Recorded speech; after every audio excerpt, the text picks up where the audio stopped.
The book of 2Esdras chapter 10 verse 1. And it so came to pass that when my son was entered into his wedding chamber, he fell down and died. Then we all overthrew the lights, and all my neighbors rose up to comfort me. So I took my rest until the second day at night.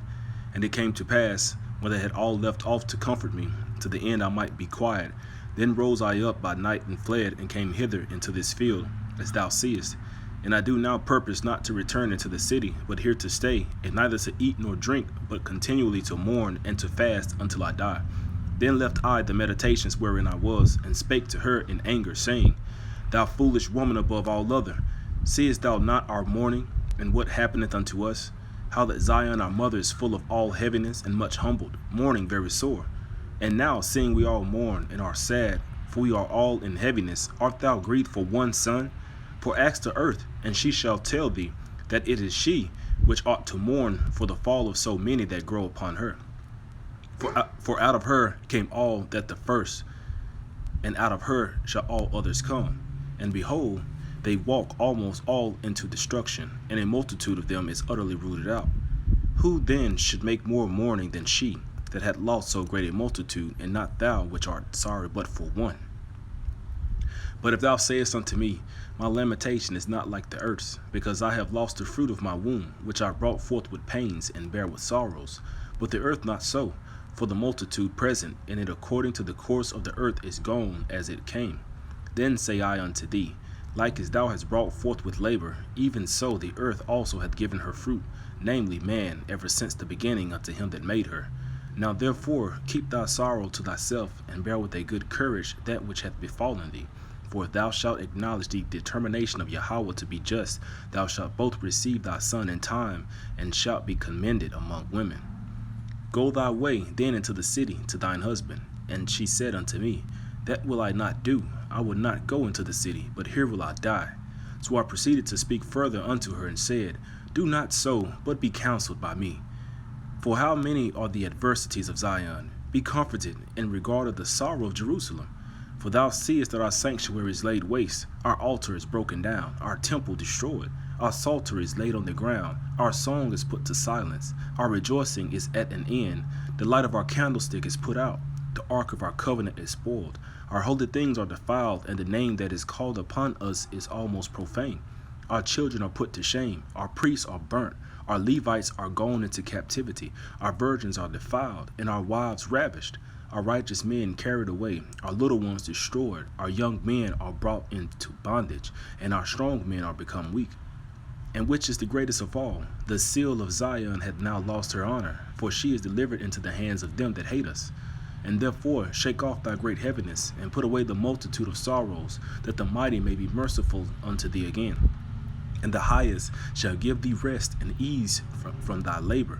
And it came to pass, while I was talking with her, behold, her face upon a sudden shined exceedingly, and her countenance glistered, so that I was afraid of her, and mused what it might be. And behold, suddenly she made a great cry, very fearful, so that the earth shook at the noise of the woman. And I looked, and behold, the woman appeared unto me no more. But there was a city builded, and a large place showed itself from the foundations. Then was I afraid, and cried with a loud voice, and said, Where is Uriel the angel, who came unto me at the first? For he hath caused me to fall into many trances, and mine end is turned into corruption, and my prayer to rebuke. And as I was speaking these words, behold, he came unto me, and looked upon me. And lo, I lay as one that had been dead, and mine understanding was taken from me.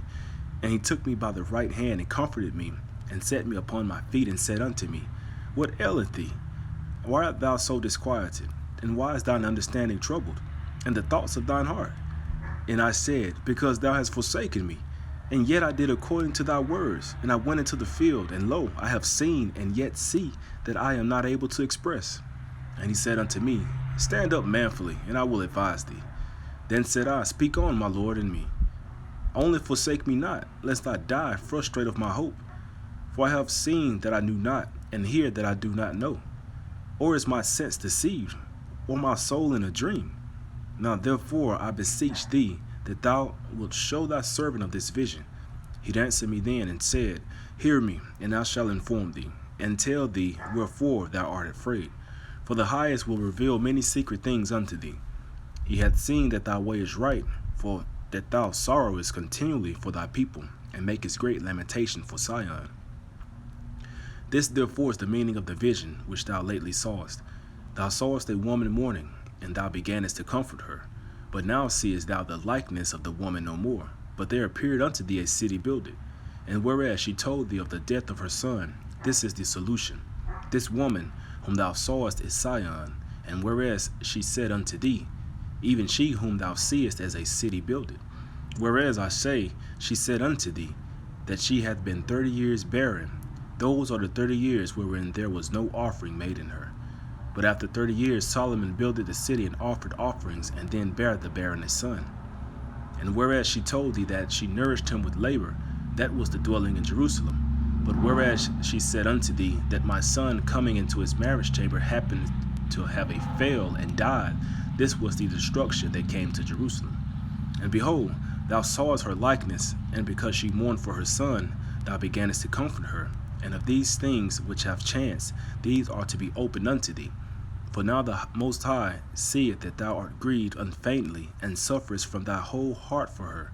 So hath he showed thee the brightness of her glory, and the comeliness of her beauty. And therefore I bade thee remain in the field where no house was builded, for I knew that the Highest would show this unto thee. Therefore I commanded thee to go into the field where no foundation of any building was. For in the place wherein the Highest beginneth to show his city, there can no man's building be able to stand.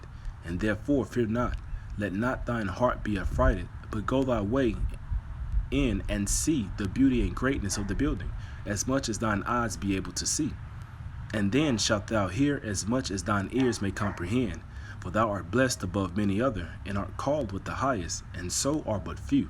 But tomorrow at night thou shalt remain here.